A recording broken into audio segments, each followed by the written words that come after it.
Hey guys, welcome back to my channel.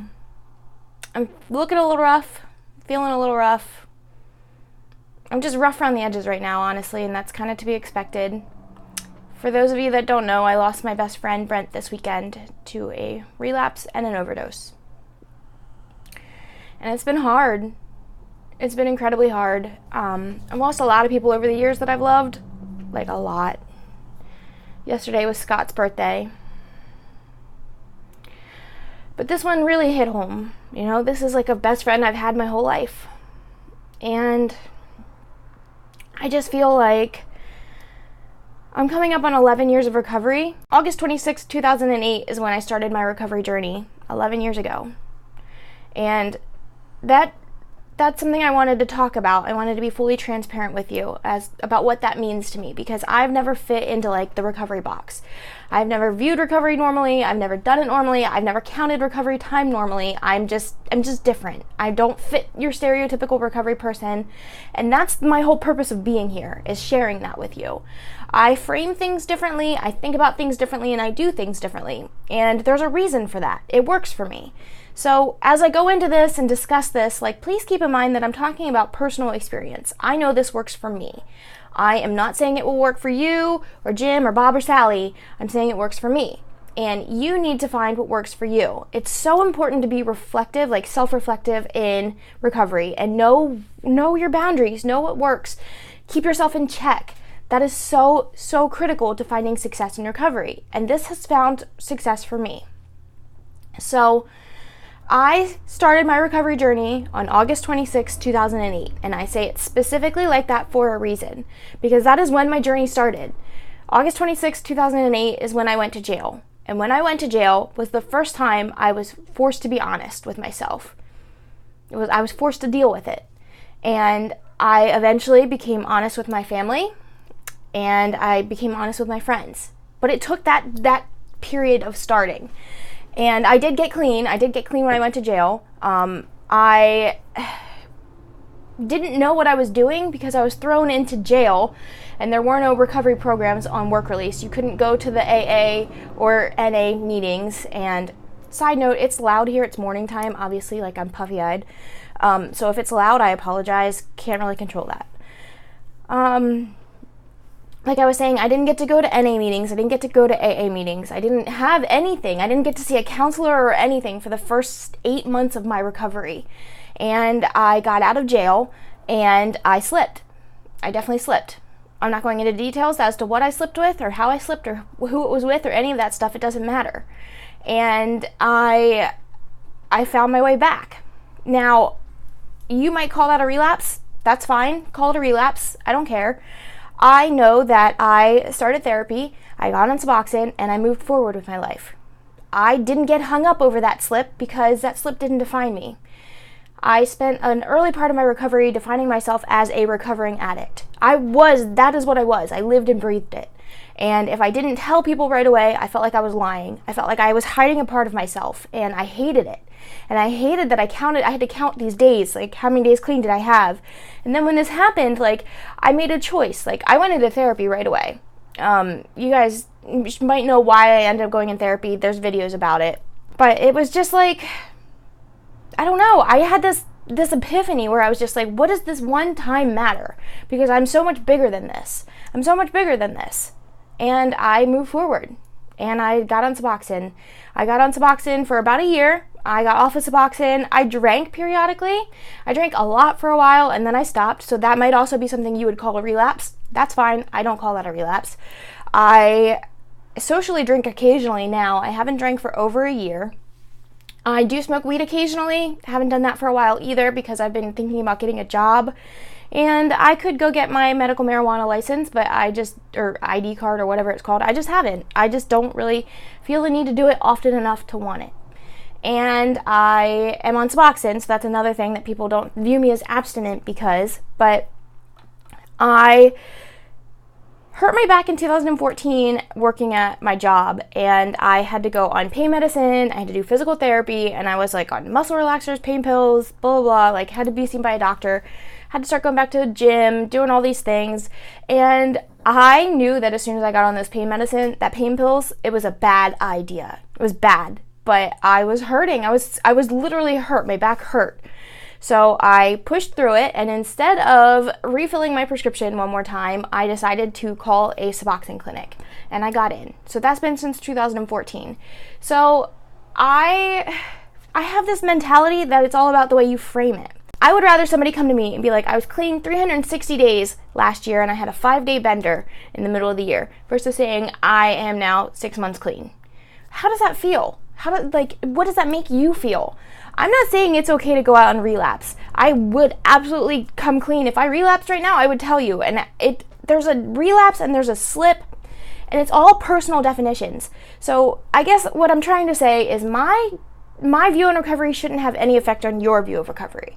Your view of recovery has no effect on me. I don't like to sit here and say that I'm clean and sober, because I do drink occasionally and I have smoked weed. Not really recently, but I can, and if I want to, I will. I'm not going to use those terms because those terms mean a lot to some people, but they just don't mean a lot to me. I have found recovery. Recovery is my thing. Recovery is me healing. Recovery is me being a better version of who I am. Too often I see people wear clean time like a badge of honor, like it gives them power or something. And it's not an accurate representation of anything, because we don't know who's putting in what for that clean time. Only they know that. Only they give it the power. The power is within themselves. So when I say I have 11 years of recovery, I just want you to know that I've been on this journey for 11 years. I've had ups, I've had downs, I've had steps backwards, forwards, sideways, upside down. Like, girl, I've done it. And I'm here. I'm here to tell you that you can push through whatever you go through. Any mistake you make, it's fine. You're human. I'm human. Push forward. I don't care about the past mistakes I've made. I only care about learning from them. I don't want to relive them. I don't want to beat myself up for them. I don't want to pretend like everything I've done up until this point doesn't matter because of them. I have put in a lot of work to get here. A lot. I think that keeping count of your clean time is awesome. If that's what you do, that's awesome. And I think it matters a lot to a lot of people. And I will never sit here and say that it doesn't matter to anyone, or that it's stupid or trivial or blah, blah, blah. It matters to you because it matters to you. It matters because you are comparing yourself to your former self. You should never use it to compare yourself to others. You should never look at someone and be like, I have 7 years of recovery and I'm better than you because you only have 3. No, like that doesn't work. It doesn't work like that. The person with 3 years of recovery could have way, way more experience than I do, or than you do, or than they do. Like, you just don't know. You can't tell how much work someone has put in from a number. So I won't ever give you a number of clean time. I trip over it a few times previously on my channel because I felt like I was almost forced to have to tell you, I've been clean since this time. I've been sober since this time. Well, I don't like those words. I don't like them. I don't think abstinence is the goal. I think the goal is to not relapse. And I define a relapse differently than you do. I'm not going out and slipping either right now. Like, I've reached this point where that's behind me, and it's only behind me because I work on it constantly. I keep it as a goal. Does that make sense? I don't know if this makes sense. Basically, I've seen people like Brent struggle over and over again. I got 2 weeks clean. I got 7 days clean. I got this clean. I got three months clean. He's had years clean and relapse. He was a chronic relapser. And I feel like we put so much pressure on ourselves by counting this stupid day that doesn't matter. The day doesn't matter. It's the work you put in. The work you put in is what matters. At the end of the day, it doesn't matter how long you've been clean and sober. It's how much work you've put in. And that's all that matters to me. So over my 11-year journey, I started by being honest with myself. I started by being honest with my family. And then I started being honest with my friends. And then from there, I went from defining myself as a recovering addict only to an addict that slipped to an addict that found Matt to a person. I'm a person now. I am a recovering addict. I don't identify myself as that anymore. I like to say that I'm just a normal person who has a history. And a lot of people don't understand that. A lot of people think that I might be hiding this secret. I'm obviously not hiding it because I speak about it openly on YouTube, but like in my normal life, I don't do this as much. I'm advocating now because I know how important it is. But for a long time, I just lived my life like any other person, going to therapy, doing my thing, going to Matt, like not broadcasting it. And that's fine. You don't have to, you can do whatever works for you. Whatever your recovery looks like right now doesn't mean that it's going to look like this in the future. It doesn't mean that this is how it's always been. Like I said, I went from defining myself as a recovering addict to a slip, to Matt, to not even telling a soul about it, to now I'm back on YouTube talking about it to everybody. You have to just kind of watch the ebb and flow of your life, figure out what's working. And I would love for you to join me. I'm having a live stream on the 26th to celebrate 11 years of recovery, 11 years of growing, 11 years of learning, 11 years of loss. And I would love for you to come hang out.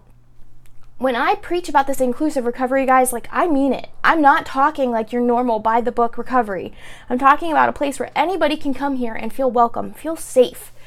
Anybody can come. It doesn't matter if you've messed up yesterday. It doesn't matter if you've never messed up. Like, you're welcome here. You're welcome here as long as you want to get better.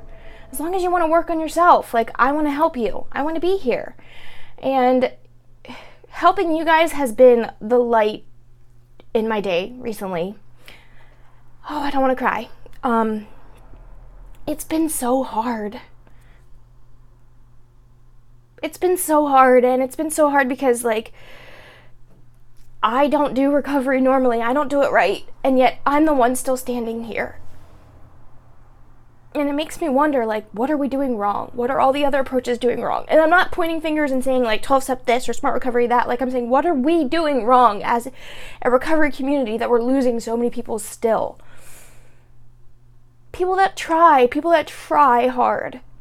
Brent did so many things. He did Matt, he did 12 steps, he did counseling, he did drug court, he did everything. He's been punished for it. He's been gone to rehab, inpatient, outpatient.